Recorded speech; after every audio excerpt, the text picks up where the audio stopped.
Selamat pagi, Tuhan memberkati. Saya mau ambil topik mengenai doa. Topik yang banyak diketahui oleh orang Kristen tetapi tidak diminati. Kalau topik KKR, ibadah pendalaman Alkitab, mungkin ada yang datang. Tetapi ibadah doa itu langka disukai.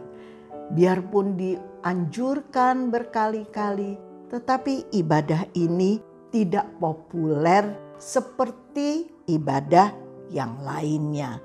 Saya yakin pada waktu kita berdoa, kita mengenal Yesus secara pribadi, mengenal intim dengan Tuhan Yesus. Kita harus bangun kehidupan doa bagi setiap pribadi. Bukan buat orang tertentu, bukan hanya buat hamba Tuhan. Tetapi kalau kita mau mengenal Yesus secara pribadi, kita boleh mendengar suaranya lewat kata hati kita. Kita boleh mendengar pengajaran yang luar biasa dengan berbagai rahasia. Yesus akan nyatakan secara pribadi kepada kita. Tetapi sebelum itu kita mau baca Markus 1 ayat 35. Teladan yang diberikan oleh Tuhan Yesus. Pagi-pagi benar, waktu hari masih gelap. Yesus bangun dan pergi keluar. Dia pergi ke tempat sunyi dan berdoa di sana. Dia tetap mengkhususkan dirinya untuk bergaul dengan Bapanya. Di tempat sunyi, di mana dia tidak terganggu, dia boleh berjumpa dan menghadap Bapanya. Ini teladan yang Yesus berikan. Sedangkan Yesus manusia 100%, Tuhan 100%. Dia mengadakan waktu doa untuk berjumpa dengan Bapa di sorga. Saudara-saudara, saya anjurkan Markus 14 itu saudara baca, dan Efesus pasal 6 harus saudara baca. Kalau saudara mau mengerti rahasianya. Markus 14 ayat 37-38. Setelah itu ia datang kembali dan mendapati ketiga murid. Ketiga murid itu didapatinya sedang tidur. Dan ia berkata kepada Petrus, "Simon, sedang tidurkah engkau? Tidakkah engkau sanggup berjaga-jaga 1 jam? Berjagalah dan berdoalah supaya kamu jangan jatuh ke dalam pencobaan.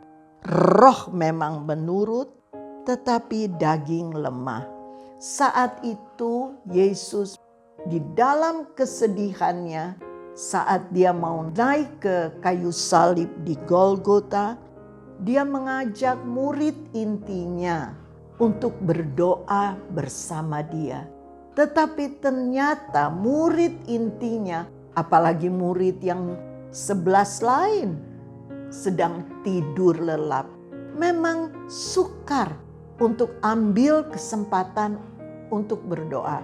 Tidak semudah balik tangan. Tetapi Petrus, Yohanes, Yakobus diajak untuk berdoa bersama Yesus. Tetapi ternyata murid intinya juga Petrus yang pemberani didapati sedang tidur saat berjaga bersama Tuhan.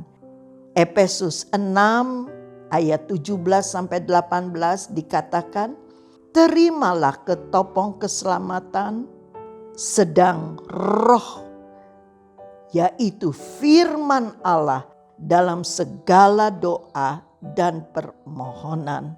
Berdoalah setiap waktu di dalam roh dan berjaga-jagalah di dalam doamu. Itu dengan permohonan yang tidak putus-putus untuk segala orang kudus. Ini nasihat Rasul Paulus kepada jemaat. Berdoa tidak berkeputusan. Yesus menjadi teladan, memberi saat berdoa. Dia pergi ke tempat sunyi dan di sana dia berdoa. Markus juga menuliskan, Yesus menyuruh murid-muridnya berdoa supaya jangan kena pencobaan. Ini penting buat kita. Saya ingat bahwa doa itu merupakan satu kehidupan bagi orang percaya. Bukan bagi hamba-hamba Tuhan saja. Tetapi doa dibutuhkan oleh semua orang percaya. Satu doa kecil dapat mengubah hidup kita. Doa yang sederhana tanpa kita sadari, kita keluarkan dari isi hati yang paling dalam. Itu mempunyai kekuatan yang luar biasa. Kekuatan doa sanggup mendatangkan kuasa Allah yang luar biasa. Kadang-kadang kita mau hadapi yang luar biasa, tetapi kita abaikan hal yang menyebabkan kekuatan itu datang di dalam hidup kita. Yang ketiga dikatakan, kuasa doa akan mengubah hal yang tidak mungkin bagi kita. Tetapi hal itu mungkin, mujizat akan terjadi di hadapan Tuhan. Kuasa doa itu bukan kuasa kita, tetapi kuasa Tuhan lewat doa itu akan terjadi. Kuasa doa, kuasa mujizat itu terjadi lewat doa kita. Doa kita berbeda, tetapi kuasanya itu terjadi. Jangan meremehkan kekuatan doa. Jangan kita abaikan kekuatan doa. Tetapi kekuatan doa dapat mengubah kita secara luar biasa tanpa kita sadari. Kekuatan doa, perkara-perkara dahsyat yang mustahil, yang tidak pernah terpikirkan, itu berlaku bagi orang yang suka mengambil jam khusus intim dengan Tuhan. Bagi Allah, bagi Tuhan Yesus melakukan lebih besar dari apa yang kita doakan. Yesus dapat lakukan perkara yang lebih dahsyat dari apa yang kita mohonkan. Doa membuat kita juga tabah. Doa membuat kita tetap tenang dalam menghadapi masalah. Doa dapat membuat kita kalem dalam menghadapi kesulitan persoalan. Dan di dalam doa ada sukacita, damai sejahtera yang dunia tidak bisa berikan. Doa dibutuhkan dalam pertumbuhan gereja Tuhan. Umat Tuhan semua harus dapat berdoa agar hidup iman mereka bertumbuh. Bukan hanya berdoa, tetapi kita baca firman Tuhan. Dan lewat firman Tuhan kita tahu kehendak Tuhan. Dan lewat keintiman kita dalam perkara doa, Tuhan akan nyatakan rahasia-rahasia yang terdalam, yang orang lain tidak mengerti, dunia tidak mengerti, tetapi rahasia yang Tuhan inginkan buat saudara, buat saya mengerti adalah lewat keintiman kita dengan doa. tanpa doa adalah suatu kebodohan. Ingat, Tuhan Allahmu menyertai engkau. Kemanapun engkau pergi, tetap tenang, melewati percobaan, tetap bersyukur di setiap keadaan, tetap bersandar dan bergantung sepenuhnya kepada Tuhan Yesus. Amin. Tuhan memberkati. Bapa Sorgawi, hamba sudah menyampaikan isi hatimu. Sebetulnya bukan hanya buat orang, tetapi buat pribadi hamba. Kami juga mau menjadi pendoa bagimu. Kami mau hidup intim dengan Engkau. Dunia makin hari makin menakutkan. Kami tidak berdaya menghadapi tantangan dan perkara-perkara yang Engkau izinkan kami alami. Tetapi kami tahu Engkau juga jaga gereja Tuhan, jaga umat Tuhan, jaga anak-anak sekolah minggu, remaja, pemuda, kaum dewasa, jiwa lama atau jiwa baru.